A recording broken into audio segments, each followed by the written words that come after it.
Protestant church leader Martin Niemöller, once a prisoner himself, paid tribute to the witnesses in a sermon. The Bibelforscher by the hundreds and thousands have gone into concentration camps and died because they refused to serve in war and declined to fire on human beings. From 1939 to 1941, the SS raged against Jehovah's Witnesses with unimaginable cruelty. They employed every form of torture and torment against them so as to break Jehovah's Witnesses.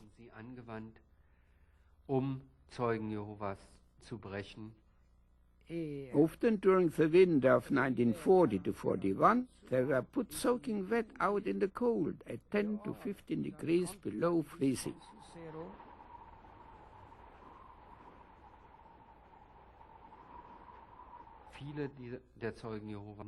Many Jehovah's Witnesses in concentration camps did not survive this misery.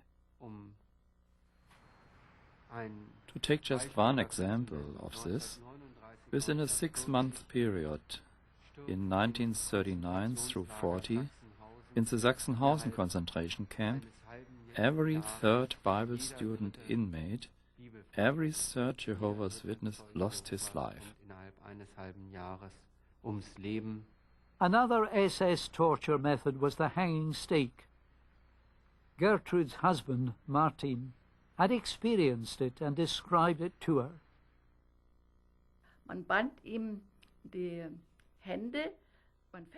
His hands were tied behind his back, and the person stood on a platform until he was fastened backwards onto the stake. And then the platform was taken away, so that the whole body fell forward, hands folded behind the back, and that for a whole hour.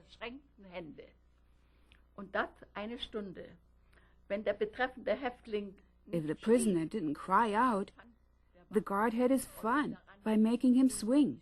He pushed him to his body swing.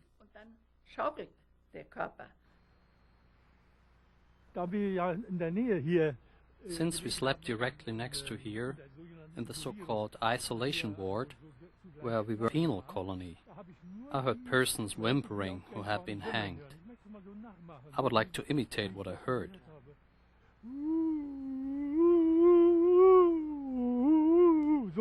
That is roughly what it sounded like. It was awful.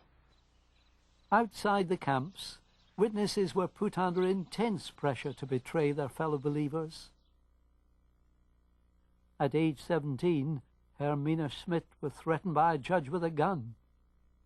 She would not back down.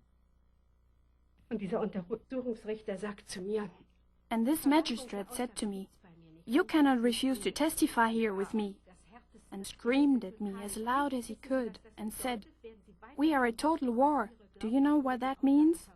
Are you going to continue to refuse to testify about your brothers?"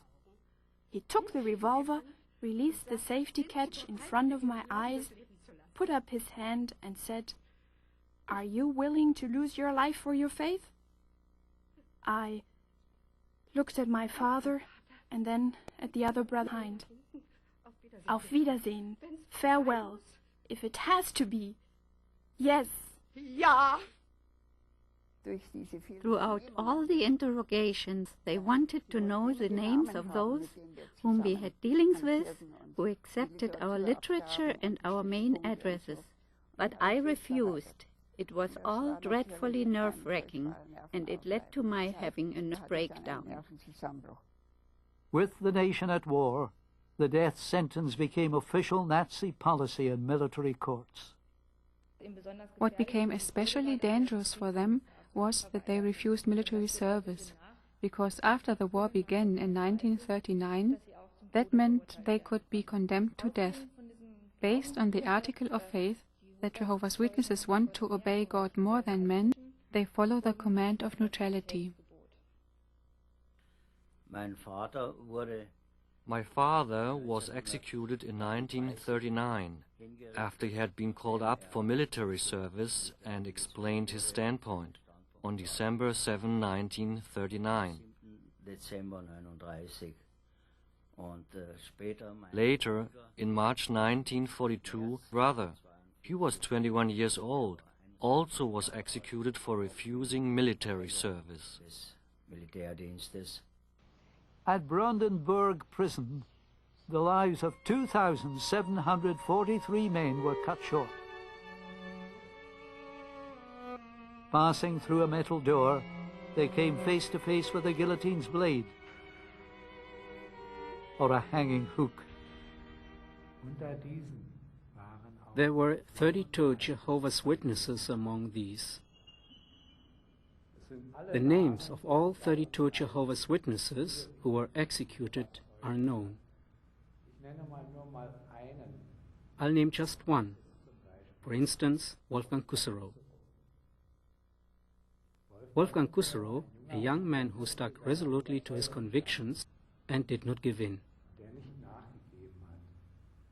He met his death here fearlessly, in the absolute conviction of having behaved properly in this life. A prison guard told Josef Niklash that there was something different about the way witnesses face death. Well, other prisoners resist. They screamed. You could hear them screaming. But, he said, your people go to the gallows, talking about God's kingdom, up to their last moment. Horst Schmidt was among more than 250 Jehovah's Witnesses sentenced to death. He was sitting in a death cell at Brandenburg with 2 other men awaiting execution. We heard a very loud clang noise, the clattering of keys, and doors were opened and slammed shut. The guard opened their cell door. He called the first man out.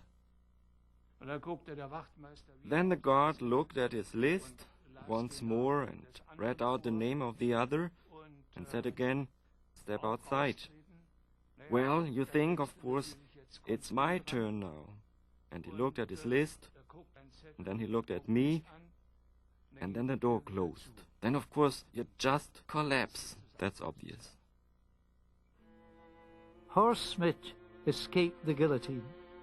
His foster mother, Emmy Zeden, did not. She was imprisoned in Berlin-Plötzensee for concealing Horst and 2 other conscientious objectors. On June 9, 1944, she was beheaded. A street just outside the prison has been named in her honor.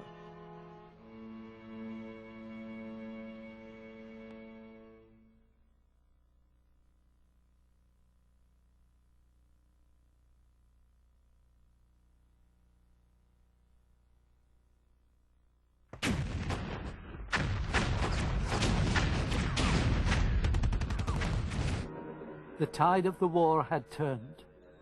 The fall of the Third Reich was within sight. The sounds of distant artillery fire raised hopes among the prisoners that freedom was near. But with the Nazi front on the verge of collapse, the SS tried to empty the camps and force the prisoners to march west and south. Josef Schön was on the death march to Dachau. They were with the rifles hitting the doors, step out, step out. That was the beginning of a death march. And they said to us, "You will none of you will be turned over to the enemies." That means they will finish us off before everyone who grew weak was shot. A stone commemorates the site of a death march. Along with thousands of others, 220 witnesses were forced out of Sachsenhausen. This was not the only death march. There were several others. And Arthur Winkler was on a death march too, and he would